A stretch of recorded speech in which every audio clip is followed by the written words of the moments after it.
So glad to be here. Soon we'll be introducing our panelists. So first couple of words about myself, who I am, why I'm here. Besides running marketing for AppFlyers in North America region, I have been digital marketing born and raised veteran in the industry for about 20 years. I used to run product marketing of many other software, but one of them was the core measurement product solution for Facebook. Outside of work, I also teach. So if you hear a little bit of that roll calling thing that I'm doing, it's probably a professional habit that I just unconsciously developed. Besides that, I'm super excited. I'm going to use my teacher magic to try to tease out a lot of the wisdom from this wonderful panelist. All of them each carries a wealth of knowledge, so I'll shine a light on them. I'll call on our lady first, and we're going to do the two gentlemen right after. Would you mind, Annie, to give us a quick introduction and tell us also one thing that you are very proud of, especially? We've done this before, Annie. Yeah. I know. Oh, cool. Okay. Just testing my mic. So I'm Annie. I'm a senior UA manager at Picsart. I help kind of manage and lead the UA team.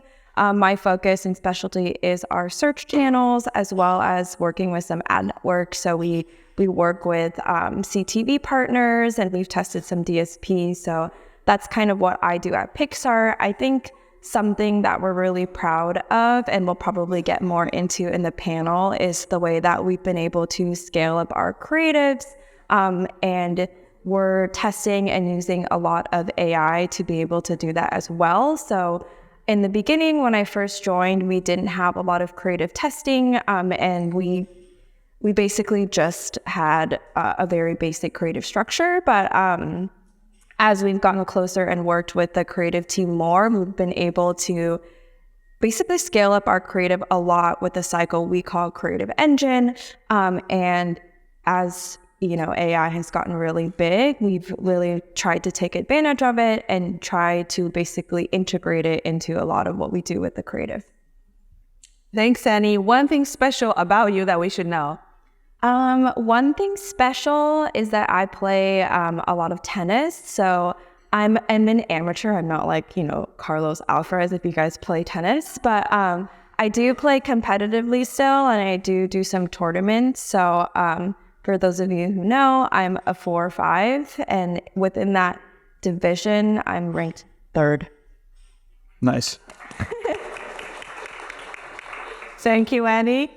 Nick, you, I know also a little bit about you is that you have been in the industry also for many years, and there are several things you're very proud of.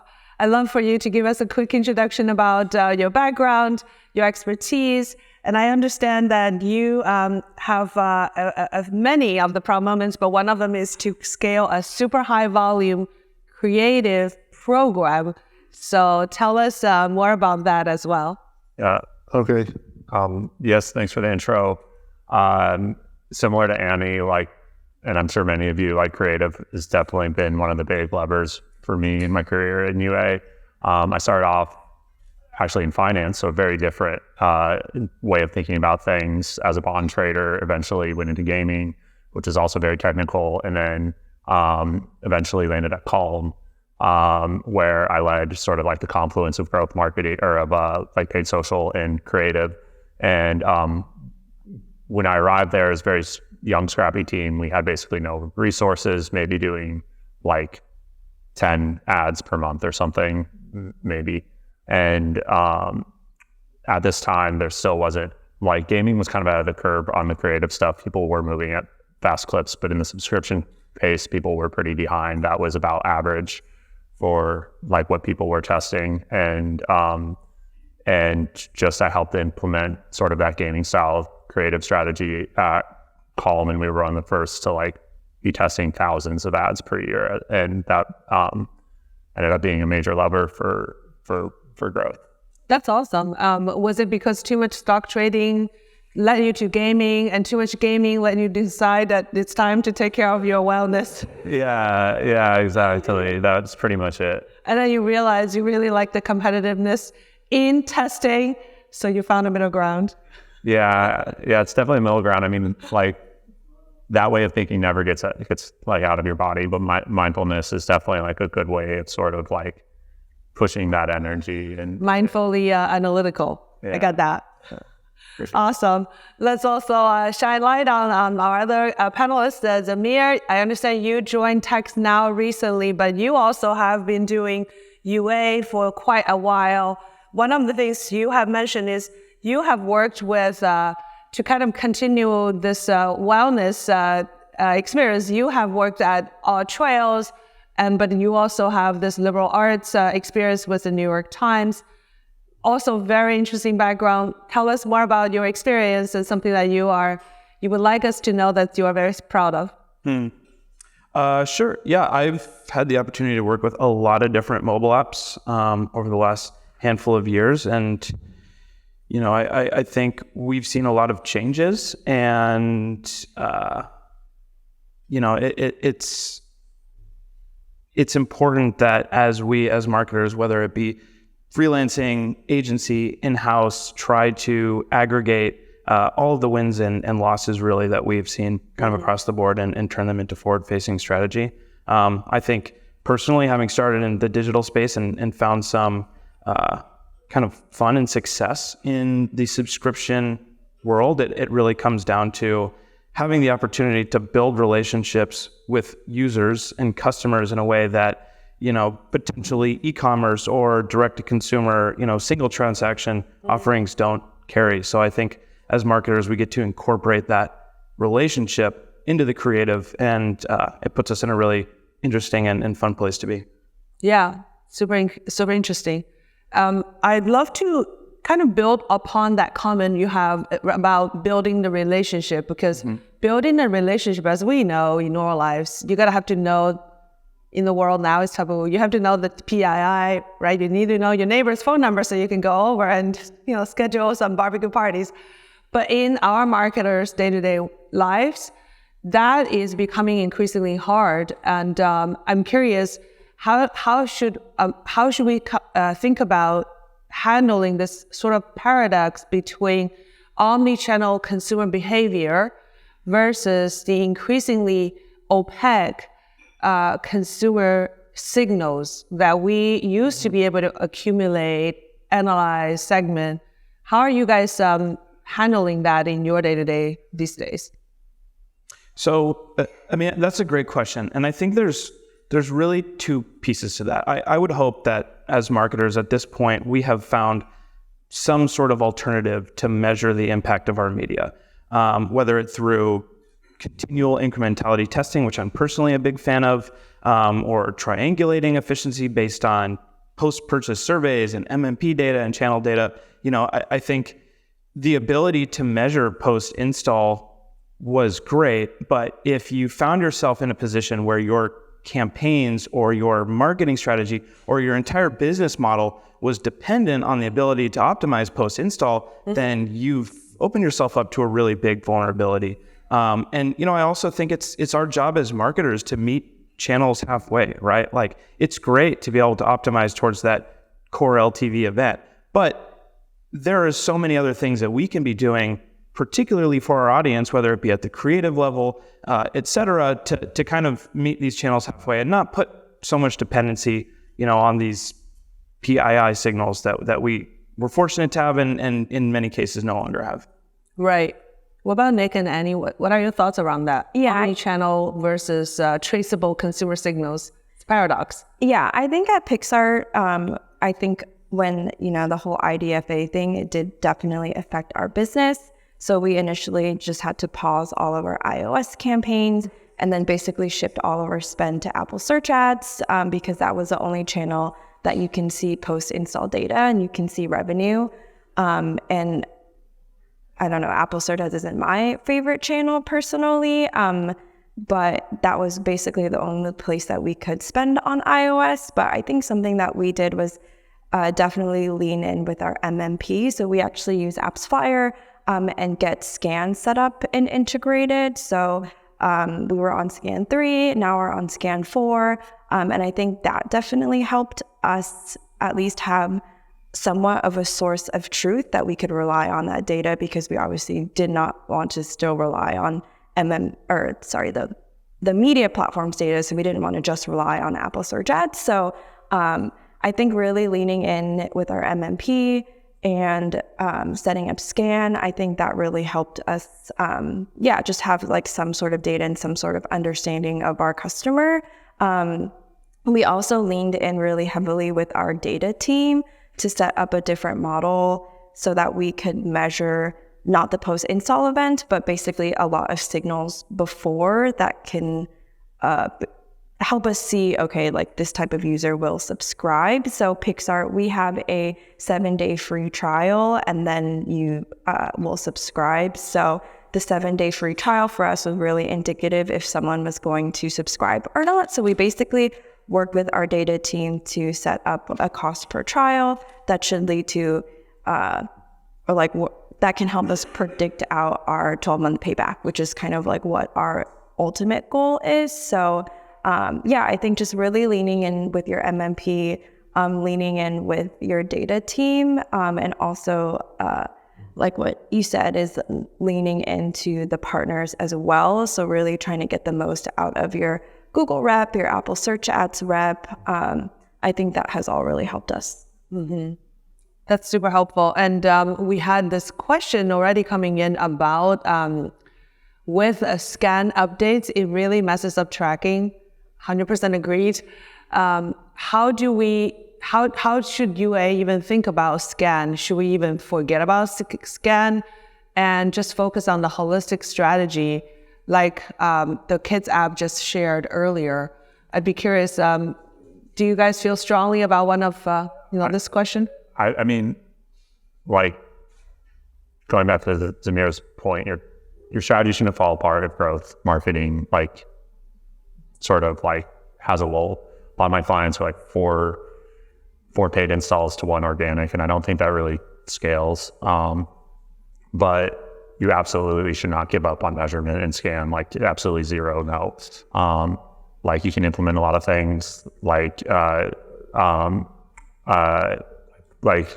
post-install surveys, you can do incrementality tests, you can do aggregate event measurement just rolled out on Facebook. It's basically fingerprinting, and like that's pretty good for now. And but it is good to think about the bigger picture and have like a full funnel thing going as well. I also probably chime in on this is what I notice is it depends also on your company's specific political climate, if you will. If the UA manager has been, or UA department has earned enough political capital to report only at a higher aggregated holistic level, you have more leeway to decide within each channel how you want to allocate. Then the scan is a tool for you internally, and it's easy. But if you, as either a new manager or for whatever reason, even the finance department or CFO is putting their fingers into this and ask about the last click attribution versus not, it is very likely you want to use scan and every tool, incrementality, all of those tools available, because potentially in the next quarter, the next half, the main goal using these tools is really to regain confidence back to UA. So really recognize where you stand, both from a functional perspective and quote unquote internal political stance, to think about the tools you choose. I'll just add that point.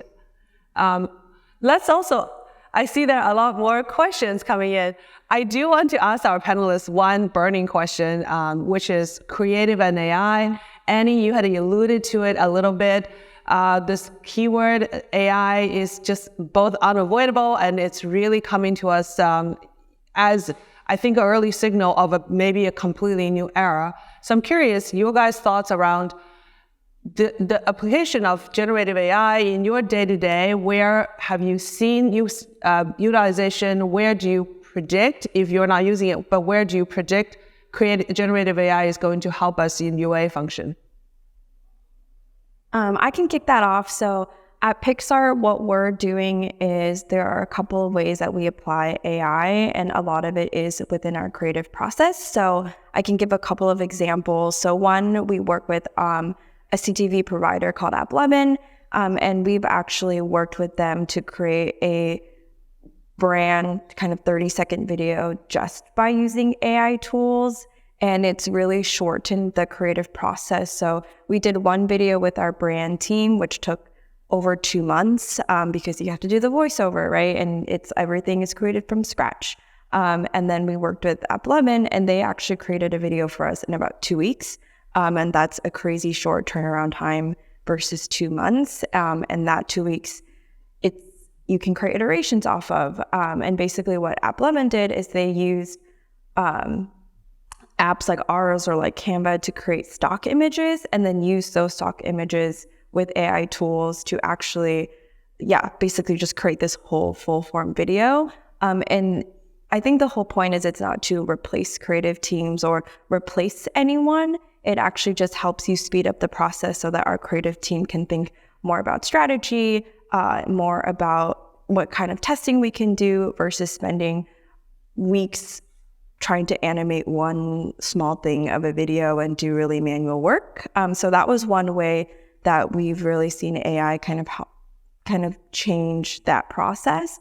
What we're doing internally at Picsart is we're partnering up with some people on our creative team specifically just to test and use AI tools to help create seasonal content for us. So we've been really able to scale up our evergreen program, but we work with partners. So we have partnerships. So for example, we've partnered with Bumble in the past. We have partnerships with Discord.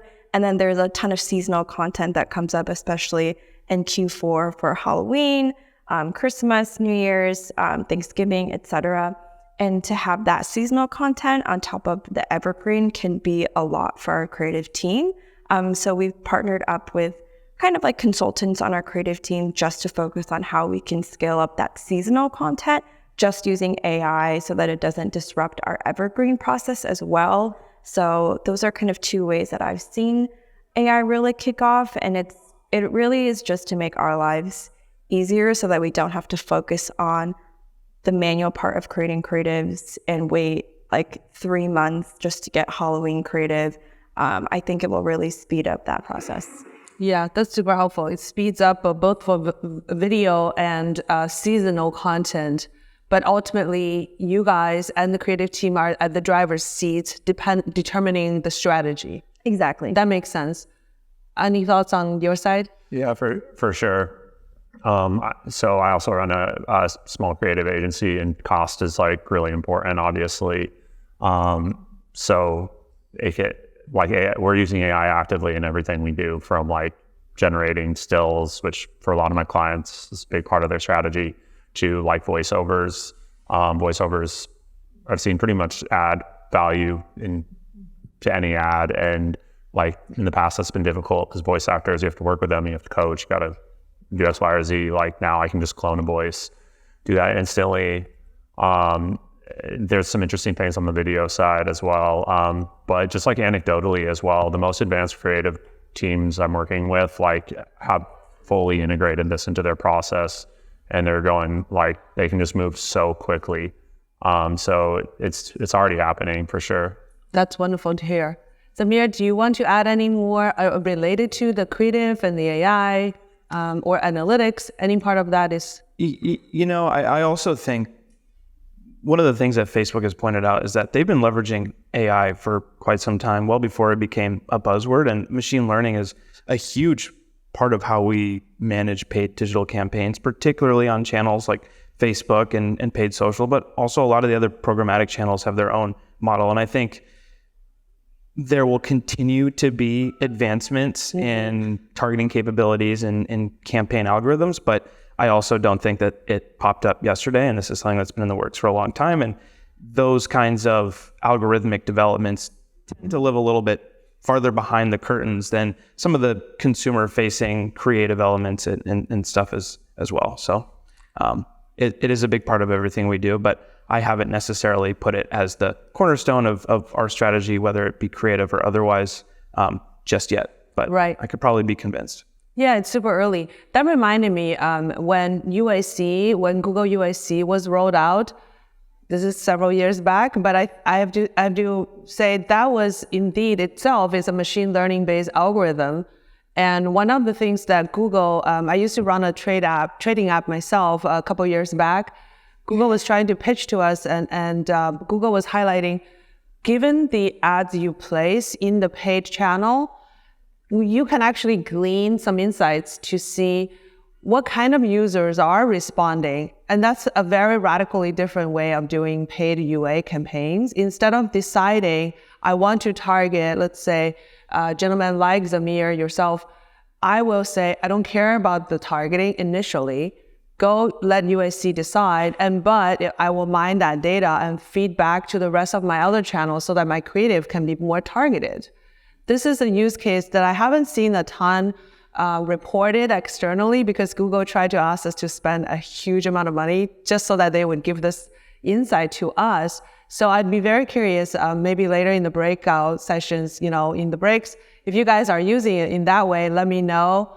I want to also curious, building on this AI and creative a little bit, is how are you guys currently mining your creative analytics? Do you have like easy way to see which particular piece of creative is working better than the other? Because I know that is by itself a pretty labor-intensive process. Or do you look at more at the campaign level or platform media channel? I actually write about this at length on my blog. You can check it out. They post about iteration and thinking about this, but basically, I think if you structure tests up front into how you actually create ads, you can read on the back end where the levers are and then just gain insight over time. But there are products like Black Box AI or other things that'll deconstruct this for you. So you do recommend that UA managers should do this kind of testing. It's sort of a learning agenda, right? Having the hypothesis, launch the test, go back and revisit your original hypotheses. Yeah, definitely. And just continually building on that. Yeah, that makes a lot of sense. Annie? I think before I touch on that, I think I saw a question about the legal aspects of AI and the legal implication. Yeah. So I'll touch on that first, and then I'll touch on Carolin's question. But it's definitely a gray area, right, of from the legal aspect. And there's a lot of kind of controversy out there of is this stealing someone's original work? So there's definitely a lot of gray area. We work very closely with our legal team to make sure that everything we're doing with AI is in the kind of legal area. So it's hard for us to know as marketers, okay, a lot of it is celebrities, right? If I generate a celebrity's face, is that legal? Is that illegal? Or can we use that property?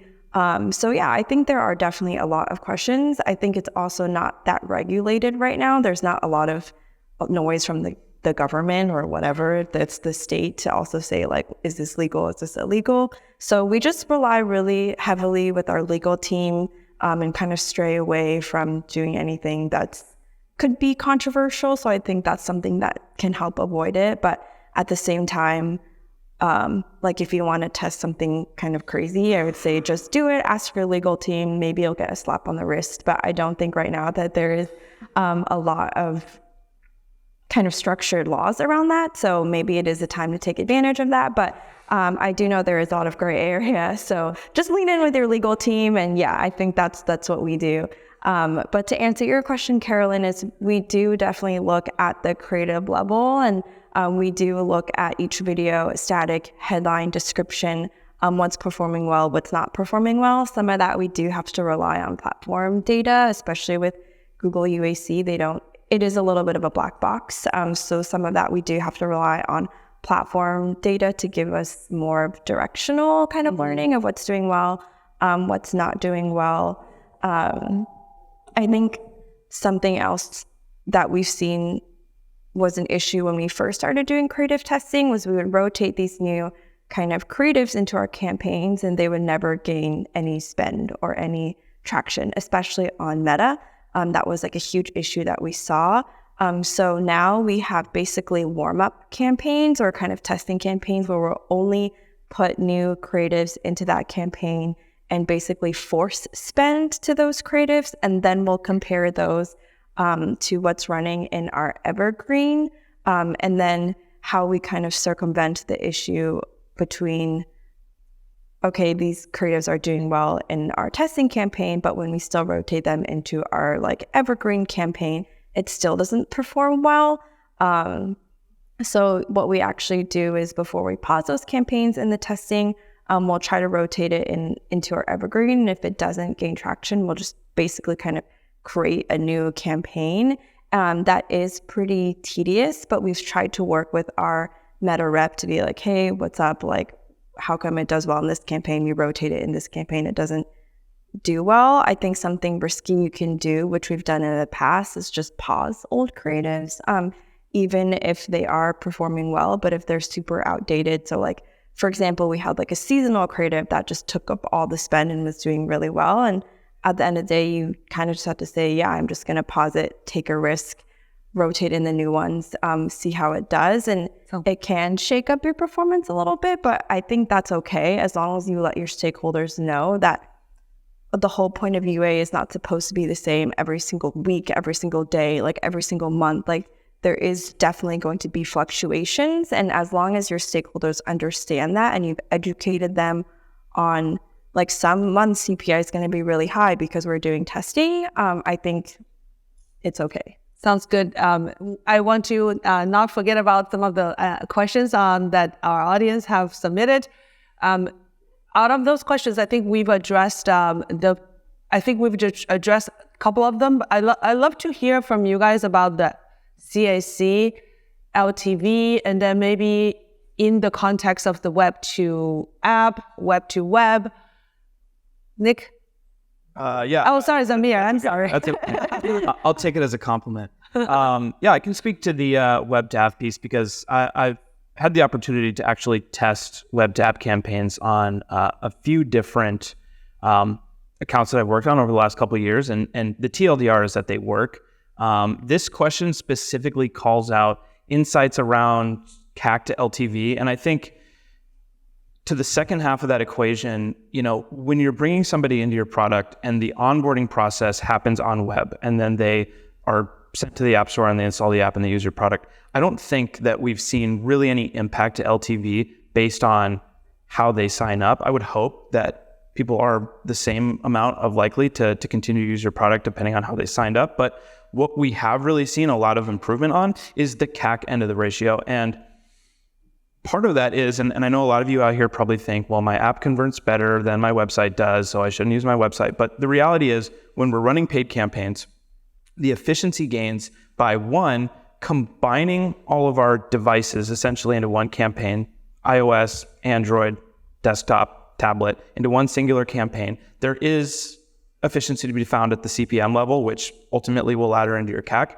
And two, the ability to aggregate the events that you're sending back from a web conversion event versus, the challenges that we see on iOS 14 by sending back more events, stronger events with more consistency. The algorithms have a better chance of targeting and finding the right users. So being able to consolidate your campaigns and send stronger signals by sending folks to the web, even if the web onboarding flow converts at a slightly lower rate, those gains are very likely to outweigh the loss in conversion rate.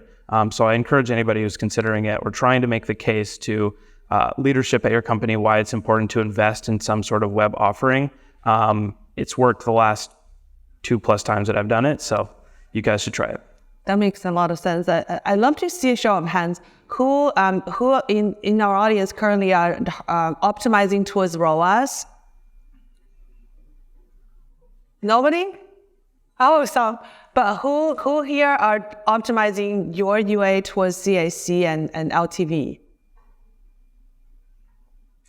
And maybe this is also may or may not be fair, but do you all know your CAC like currently, right now? Not all, but maybe yes. The reason why I ask is I recognize that for for different kind of apps that are not subscription based, because their monetization is maybe coming from selling ads. Sometimes and then depending on the app itself and its business life cycle, maybe the current strategy is we just want massively acquire users. And, depending on the category, not every app UA manager is optimizing towards CAC. It is all right. I do encourage that everyone should deeply understand your CAC target. And if that is not yet happening, you actually will position yourself really well as that thought leader to drive change within the organization, to actually try to put a CAC number, even if it's not perfect. So I just want to highlight, because Annie, earlier in the year when we met, you said that was one of the key initiatives that Picsart went through, right? Yeah, definitely. So we optimize towards a ROAS. So we optimize towards basically our 12-month payback. And so we have a number that tells us day 7 ROAS, if we hit this target, then we'll predict it to hit 12-month payback. Obviously, we have a different strategy for different countries. So for India, it's really Indonesia, those tier 3 countries. It's much harder to monetize in India. So maybe in India, we don't necessarily go off of a CAC or a CAC. Those countries for us are just used for kind of growth and driving MAU. But for countries like the US, where we're able to really monetize well, we have a specific CAC that we target so that we can hit a day 7 ROAS and hit a 12-month payback. So we always keep an eye on our CAC, and we know what the CAC is in the US so that we can also control that, because we also don't want to spend if we have a really, really high CAC versus a medium versus low. So we do monitor that, and that is a very important metric for us to know that if we're on the right track to basically hit our ROAS targets. Thank you so much. I see our questions are flooding in. So what if we take lightning rounds, that maybe each of our panelists takes one question and just let us know which question you are answering? I saw creative and I was thinking, Nick, if you want to take it. How many creatives do you create a test? I actually think I want to go with the value of user engagement. Well, go for it. I want to actually split this into 2 different types of user engagement. One, I want to talk about video views, which is really helpful for just making sure ads you make don't slip through the cracks. If something really has crazy hook rates, you want to take second or third shots on trying to get the messaging right, and you can just sort of think about that modularly. But I also want to actually talk about app engagement when we're talking about CAC, because one of the things you're likely to see is that users who have higher engagement end up having a much higher retention, that all flows through LTV and subscription apps. So it's important to think about those things as you're doing different trade-offs with freeness or something in an app, that some of these user engagement things actually flow through to actual revenue in the future. And it's important to keep those things in mind. Also very important for predictive events. Thanks much. I'll take the how many creatives do we create and test monthly. So within a month, we test about 30 to 50 creatives. 80% is iterations, 20% is new content. A lot of the creatives that we test monthly actually is now on TikTok. So if you're not on TikTok, I suggest you have a specific strategy for TikTok, because the creatives on TikTok are going to be completely different than what you want to run on Google and Facebook. So we actually also partner with our organic social team and basically turn some of the more popular videos that they've created on organic and turn that into kind of a paid TikTok video. So it ranges. So for October, we're going to test a lot more because we also have seasonal content. But I think on average, it's about 30 to 50 that we test monthly. And a lot of it is on TikTok. And it's actually been doing pretty well for Picsart. We've really invested a lot in our TikTok strategy and a lot of creatives that we do run on TikTok. Thanks much, Annie. We have 20 seconds. Zamir, do you want to take any of these questions? The only question left is, how do you track web users who won't log in? Can you track anons? I think given that most of us are subscription-based mobile apps, if your product is available to folks without logging in, then maybe there's a hole in your product. Maybe I don't understand this question entirely, but yeah, make people log in. I don't know. That's true. Yeah, it's a whole business strategy level conversation. Yeah.